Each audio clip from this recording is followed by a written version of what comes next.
বিসমিল্লাহির রহমানির রহিম। আসসালামু আলাইকুম ওয়া রাহমাতুল্লাহি ওয়া বারাকাতুহু।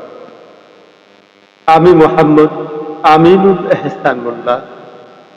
আমি আপনাদের সম্মুখে আমার রচিত একটি কবিতা উপস্থাপন করতে চাই। আমার কবিতার নাম হে উত্তেজিত জনতা। হে উত্তেজিত জনতা, স্তব্ধ হোক এই অন্ধ মত্ততা। অপরাধী ধরি আইনের হাতে সঁপে দাও। মপতন্ত্রের এই আদরে নিজের হাতে কেন আইন তুলে নাও। তুমি ভাবছো তুমি বীর, অথচ অপরাধীর চেয়েও অপরাধী তুমি। ভেঙ্গেছ নিয়ম প্রাচীর, আইনে বাঙ্গার এই দাবি। তুমি ওই যে সমদোষী ভাই,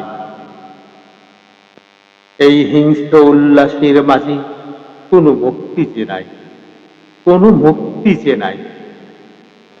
হে উত্তেজিত জনতা, স্তব্ধ হোক এই অন্ধ মত্ততা। অপরাধী ধরে আইনের হাতে সঁপে দাও। মপতন্ত্রের এই আদলে নিজের হাতে কেন আইন তুলে নাও। নিজের হাতে কেন আইন তুলে নাও। ফেসবুক, ইউটিউব আর অনলাইনে কি দেখেছি আজ এই সমাজে, এই আইনে এক ভয়ঙ্কর অমানবিক বর্বরতার বিষাক্ত চিত্র, যেখানে পিশাচ সেজেছে মানুষের পরম মিত্র। যে মানব সভ্যতার ঘোর অন্তরায়, মানুষের বিবেকাত যুক্তি কেঁদে মরায়। কে চোর, কে ডাকাত, কে মাদক ব্যবসায়ী, কে মাদক সেবনকারী। সমাজ কার কাছে ঋণী ও দায়ী, তা বিচার করবে আয়, বিচার করবে আদালত। তোমার হাতে তো নেই সেই রাজদণ্ড আর ওকালত। তুমি শুধু অপরাধীকে আইনের হাতে তুলে দাও। তুমি শুধু অপরাধীকে আইনের হাতে তুলে দাও।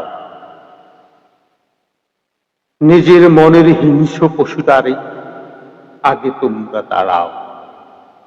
নিজের মনের হিংস্র পশুটাকে আগে তোমরা তাড়াও।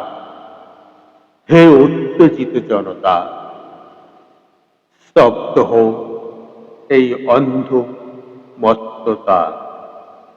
অপরাধী ধরি আইনের হাতে সঁপে দাও।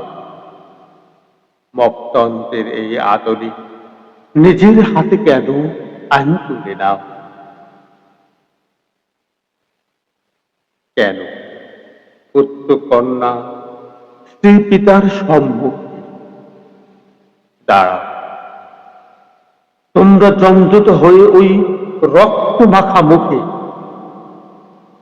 কেন অসহায়ের মতো হাত পা বেঁধে নির্যাতন করো।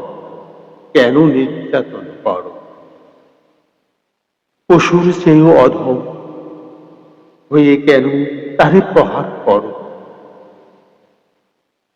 হে উত্তেজিত জনতা, স্তব্ধ হোক এই অন্ধ মত্ততা। অপরাধী ধরে আইনের হাতে সঁপে দাও।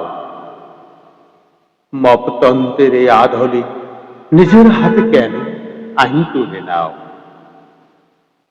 সে অধিকার কি তোমার আছে? জবাব দাও, জবাব দাও আজ বিবেকের কাছে।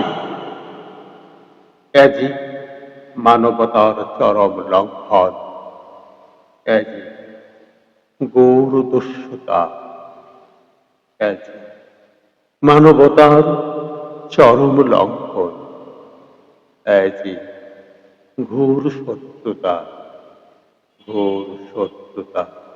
ধন্যবাদ।